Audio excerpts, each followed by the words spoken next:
5장 페이퍼클립 2개. 오웬이 방에서 소리를 내기 시작했다. 오웬이 일어났을 때 프랭클린은 방문을 노크하고 문틈 사이로 빼꼼 얼굴을 내밀었다. 오웬은 컴퓨터와 방송용 잠배를 올려준 책상을 침대 밖과 동의선상에 있는 벽에 붙여놨다. 방송 배경에 사물이 없어 화면에 보이는 방이 실제보다 넓어 보였다.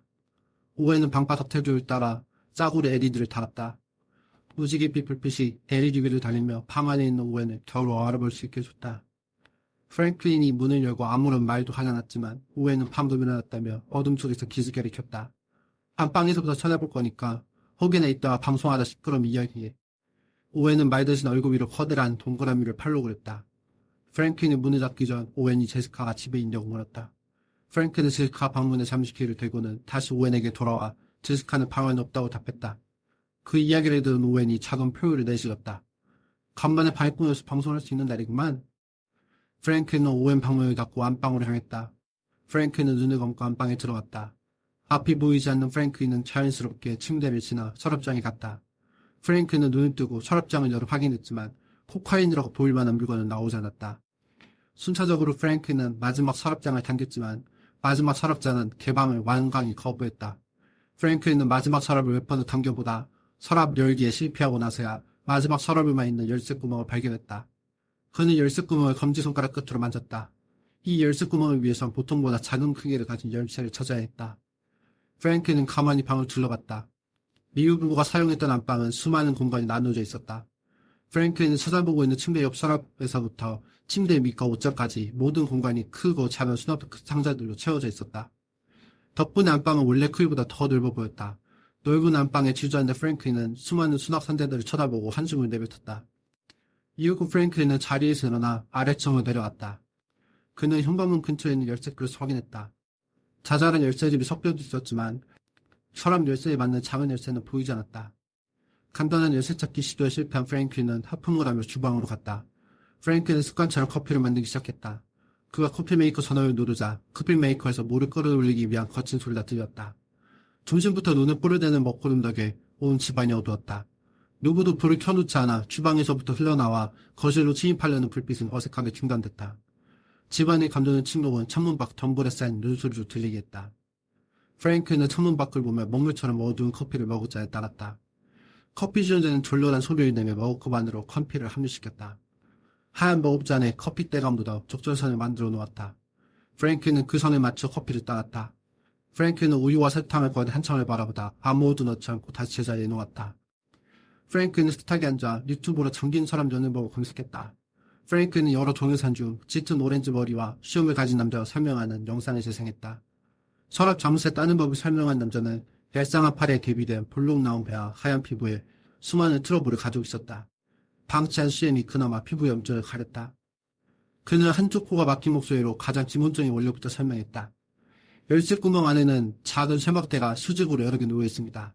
쇠 막대들은 다시 작은 막대 2개로 구성되어 있는데 그 길이가 각각 다르죠. 잠시간 결국 열쇠를 넣어서 서로 길이가 다른 막대들이 가진 접점들을 모두 이절로 맞아떨어지게 하는 것입니다.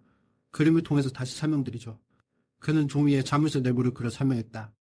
도자기처럼 하얀 남자나 결국 필요한 건 페이퍼클립 2개뿐이라며 페이퍼클립 2개를 검지와 엄지로 집어 카메라 앞에 댔다. 그는 페이퍼클립 2개를 칼컵했다.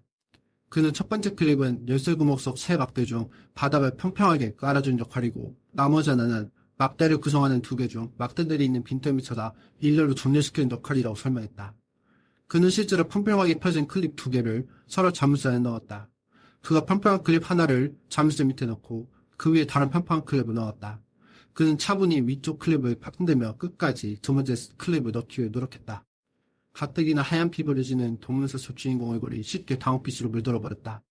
이윽고 그가 쥐고 있던 클립들이 조금씩 오른쪽으로 돌아갔다.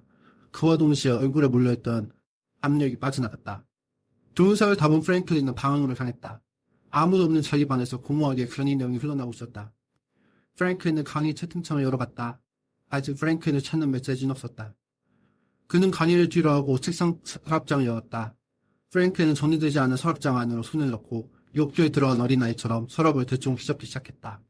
마치 물의 유전이 프랭클린 손을 간지럽히듯이 매끈한 표면을 가진 플라스틱 사무도구들이 그들을 휘젓는 손에 스쳐 지나갔다.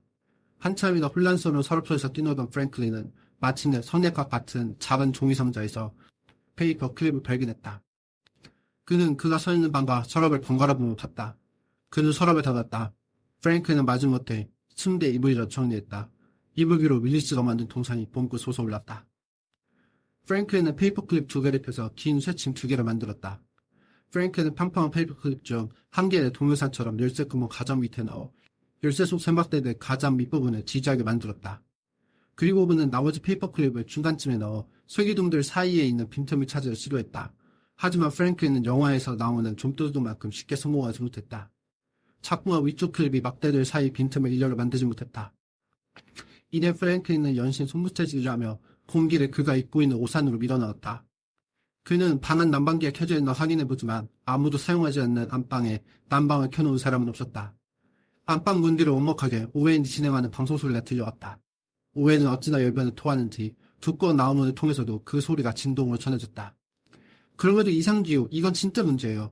밴쿠버 사람들은 누구나 알겠지만 10년 전, 20년 전만 해도 밴쿠버에 눈이 오면 가짜 눈을 모아서 촌바람만한 눈사람을 만들며 다들 기뻐했다고요. 안 그래요, 브리아나?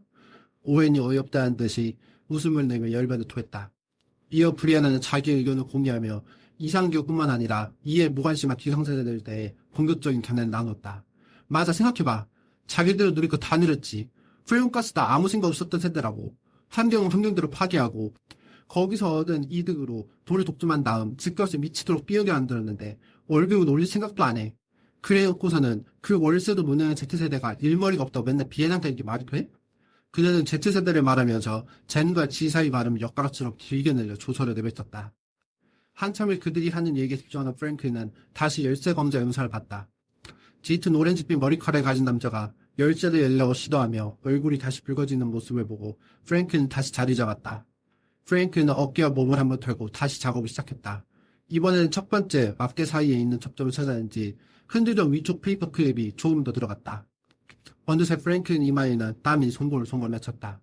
이마를 따라 내려오는 땀이 프랭클린이 쓰고 있는 안경다리에 묻었다. 열쇠에 손이 묶인 프랭클린은 땀을 닦아내지도 못하고 대충 고개 흔들어 땀을 떨어뜨리려 했다. 프랭클린이 몇 번이나 오른쪽 팔을 흔들며 페이퍼 클립을 설명대로 소점에 맞추려 노력하던 중 드디어 바닥을 고정하던 페이퍼 클립이 시계 방향으로 돌아가기 시작했다. 프랭클린은 눈꺼풀이 화들짝 치켜세웠다. 프랭클린은 열쇠 구멍을 페이퍼 클립으로 돌려놓고도 자물쇠가 끝까지 돌아간 것을 확인하느라 몇 번이고 힘을 줘서 페이퍼 클립을 시계 방향으로 돌렸다. 더 이상 시계 방향으로 자물쇠가 돌아가지 않자 프랭클린은 서랍 문을 열어봤다. 서랍은 탄성이 잃은 고무줄처럼 휘우스해졌다. 서랍 안에는 쉽게 읽을 수 없는 한자로 박힌 서류와 서류 봉투들이 있었다. 쌓여있는 문서들을 뒤집던 프랭클린은 황급히 두 손으로 어느 물건을 완전히 감싸 안았다. 랩으로 감싼 휴대용 성경만한 물건이 프랭클린 두 손에 들어왔다. 뭐라도 찾은 거 있어? 프랭클린이 자아처럼 목을 수축해 뒤로 돌아봤다. 오웬이 아이스 커피를 마시며 문에 기대 그를 쳐다보고 있었다. 보험이나 금융서류 같은데 한번 읽어볼래? 프랭클린은 눈앞에 있는 서류 몇 가지를 들어 오웬에게 보여줬다. 형이랑 나랑 둘 다 한자 수준 동일 객인이고 잘 알면서 그렇게 섬세하고 꼼꼼하게 한문을 잘 읽었으면 우리 중에 한 명은 못해도 UBC에 가서 뭐라도 하나 했겠지. 오웬은 프랭클린이 건넨 문서 하나를 집어서 둥읽더니 돈과 관련된 서류일 거로 추측했다. 오웬은 손가락으로 금융을 가리킨 한자를 가리켰다. 아니 투자든 보험이든 뭔가 계획을 하려면 밴쿠버에서 유명한 곳에다 두지 엄마 아빠는 뭐 이런 듣지도 보지도 못한 곳이랑 시작한 거야. 오웬은 프랭클린에게 다가가 건네받은 서류를 돌려주었다. 오웬은 자기 방으로 돌아가려다 갑자기 프랭클린을 뒤에서 감싸졌다. 그리고 오웬이 프랭클린의 귀에 속삭였다. 근데 형 손 안에 있는 건 뭐야? 프랭클린의 장난을 친 오웬에게 저리 가라며 그를 밀어내고 그가 찾은 물건을 꺼내 보였다. 뭐야? 설마 이거 그거야? 오웬은 프랭클린이 쥐고 있는 랩핑된 물건을 들었다. 생각보다 묵직했는지 오웬은 물건을 오른손에서 왼손으로 그리고 다시 오른손으로 옮겨보며 무게를 짐작했다. 못해도 저 10파운드 될 것 같은데? 핑크 전면보다 무거워. 그때 오웬과 같이 팟캐스트 호스트를 맡고 있던 브리아나가 스피커를 이용해 오래처럼 오웬을 꾸짖었다. 오웬 이 미친놈아. 쉬는 시간 10분이라며. 이미 다 지나갔다고 빨리 와. 오웬은 소리를 듣자마자 프랭클린에게 이따가 얘기하자며 물건을 건네고 부인 앞에 방으로 뛰어들어갔다. 프랭클린은 그 자리에서 서랍 옆 침대에 기대었다. 그는 오웬이 수사인 길을 몇 번이고 문질렀다.